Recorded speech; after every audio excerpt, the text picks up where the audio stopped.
Welcome back, everybody, to Chapter 15 of Harbor Me. Chapter 15. Amari rested the recorder on top of his drawing pad. Then he pulled a green marker from his pack and started tracing it, his hand moving slow and sure around the recorder. I think what's really messed up is the way everything changes all quick from one year to the next, you know? Like, I don't mind my voice getting deep. He stopped drawing and looked up at Holly. Even if you don't hear it, it is. But it's like one day you asking for some Batman sheets for your bed, and the next day somebody telling you Batman is for babies. Stuff like that. I thought about the way I had once loved purple so much, about how deeply I had once believed in unicorns. And like, hugging and stuff, Amari said. Boys don't hug each other. I mean, when you're little, you do. It's okay then. You always see the kindergarten kids running to each other and hugging like they haven't been together in years. That's what I love about little kids. They just get to be little kids. But when you get to be big, like us, all that goes away. It goes far away. Like once with my dad. I was about 8 years old, and I went running to him, ready to jump in his arms like I always did, and he said, "Whoa, big man, you too grown for that now." One day, yes. Next day, no. But you know, deep, like way down inside me, I want it back sometimes. I want to hug you, Esteban, like Red hugged you, and say, "That sucks, bro. I want to promise you your dad'll be back soon, and that this was just a glitch in the road." That's what my dad called this moment we're living in. Glitch in the road. The Saturday before last, he wouldn't let me go anywhere. Not to Ashton's house, not to the corner store, not even to the stoop to hang out with my boys on the block. He kept saying, "You just sit tight, Amari, and watch all the TV you want. I'm going to talk to you later." Amari looked up at us. All the TV I want? That was like a zombie talking, because my dad is the king of turn off the TV and read a book. My dad is the I'll throw that TV out the window kind of dad. You get the picture? We all nodded.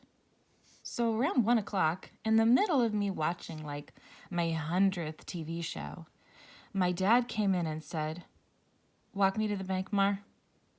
That's his nickname for me. I found out it means "see" in Spanish.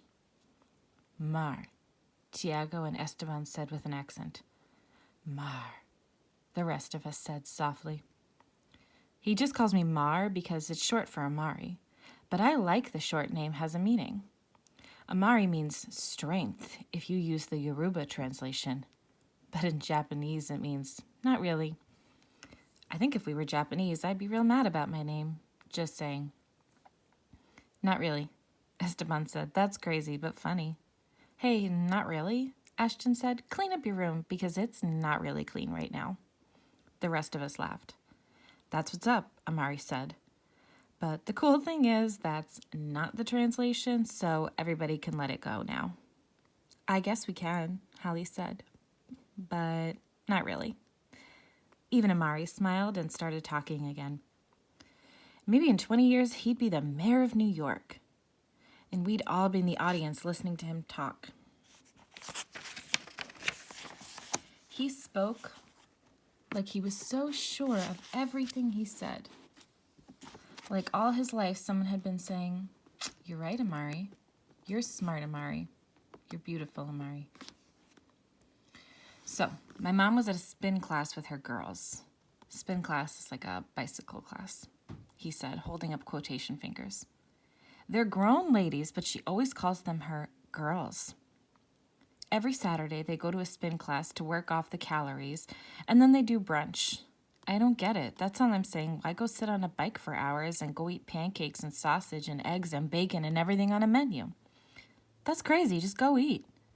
That's what I do the Saturdays I have brunch with them. "And you know what else is crazy?" Ashton said. How come grown-ups always tell each other how young they look, and kids always want to be grown up already? So we lie and say we're 10 when we're really 9, or that we're 13 when we're really 12. But grown-ups lie too, Amari said. Facts, Tiago said. My mom's been 30 for like 10 years. Mine too, Hallie said. And don't let her see some gray hairs. It's like she's seen a ghost all screaming and whatnot, then running around the house looking for tweezers to pluck it out. Wrinkles too, Ashton laughed. My mom was like, oh my God, Ashton, please tell me you don't see this wrinkle on my chin. And of course, I can see it. It's like the size of a river. But I just go, I don't see anything. You know that's the right move, Amari said, or else. Everyone wrinkled. I didn't know anything about mothers and wrinkles, but I knew that when my uncle first saw some gray hair on his head, he went into his room, closed the door, and played sad songs on his guitar for hours. Anyway, Amari said, me and my dad started walking to the bank, and he goes to me, look, Mar, I want to talk straight with you. And I was like, yeah? Because that was strange. I mean, me and my dad, we always just talk straight, nothing crooked about it. So he says to me, you're in 5th grade now.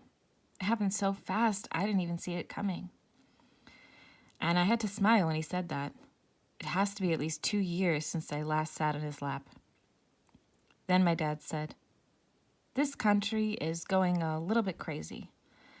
I know it's just a glitch in the road, but I want you to know there's things you can't do anymore. And I'm like, what kind of stuff? Because I had thought the older you got, the more stuff you can do, not can't. He said, you can't be running around the playgrounds with that water gun, for one, or that Nerf gun, or that little light-up keyring gun you got from your aunt last year. You can't even carry that in your pocket anymore. Then my dad goes, you get me, right, Mar? And I just nodded. I was so mad, I didn't even look at him. Amari looked around at us. I knew what he was talking about. I'd seen the papers and heard Holly's mom and dad talking about a boy who got killed for playing with a toy gun. Holly's mom said it wouldn't have happened if the boy was white. And Holly's dad had nodded. The cops who shot that kid in the park didn't even ask him any questions, Amari said. Just came in the park and shot him right away. And then when his big sister tried to run to him, they didn't even let her go to him. How come they didn't let her? Ashton looked surprised, like maybe this was his first time hearing the story. Amari shrugged. I don't even know, he said. It's crazy. My sister's 17. She would lose her mind if anyone ever even looked at me funny. That's how crazy she is about me. When I heard about that boy and his sister, it made something in me twist up. Made me want to punch a wall, or even worse. That boy could have been me, or Esteban, or Tiago. Or me, Ashton said. Amari didn't say anything to Ashton. He acted like he hadn't heard him and kept talking. My mom never liked me playing with guns anyway, Amari continued, so I knew my days of playing with them were numbered. But I didn't know it would all come this quick. You know, like with the hugs. Felt like I woke up one day and it was just corny to do. But playing with guns wasn't corny yet. A water gun fight on a hot day is still the best thing ever. Facts, Tiago said. When you're all hot and somebody comes out of nowhere and starts squirting you, you act mad, but son, I gotta say that's the best, bro. For real. Amari pounded Tiago's fist.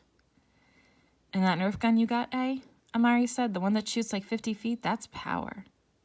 Yeah, Ashton said. Remember when we were shooting the dead leaves off the trees? Amari nodded. We were like, pow, pow, pow! Some serious sharpshooting, Ashton said. They both got quiet. I could tell by their faces that they were back in the park with their Nerf guns, aiming down at the trees.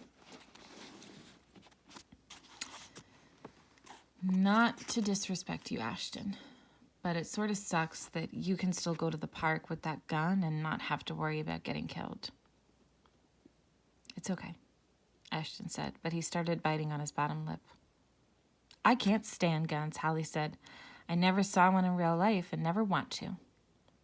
Nobody's talking about real guns, Amari said. Then he looked at Ashton. Ashton, you're like one of my best friends. You know that, right? Ashton nodded. Same. But that kid getting bullied, and then my dad saying I couldn't play any guns with guns anymore, that made me hate you.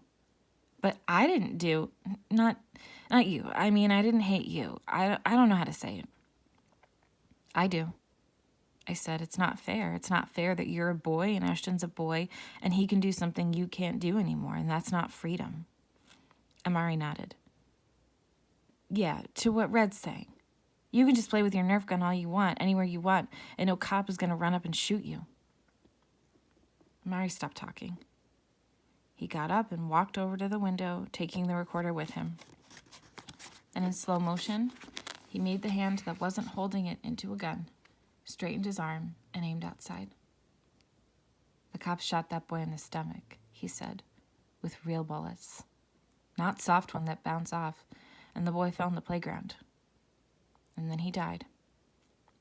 Amari kept his gun hand pointed at the window, his voice dropping down low. And maybe if it was a windy day, the swings just kept on swinging, making that sad, whiny sound that swings make when they're still moving and nobody's on them. And that boy should have been running and playing and jumping off those swings. Whenever I jump off a swing, it feels like I'm flying. It feels like I'm more free than anything. That boy should have been having that feeling. He shouldn't have been feeling like he was dying. He should have been feeling like he was free.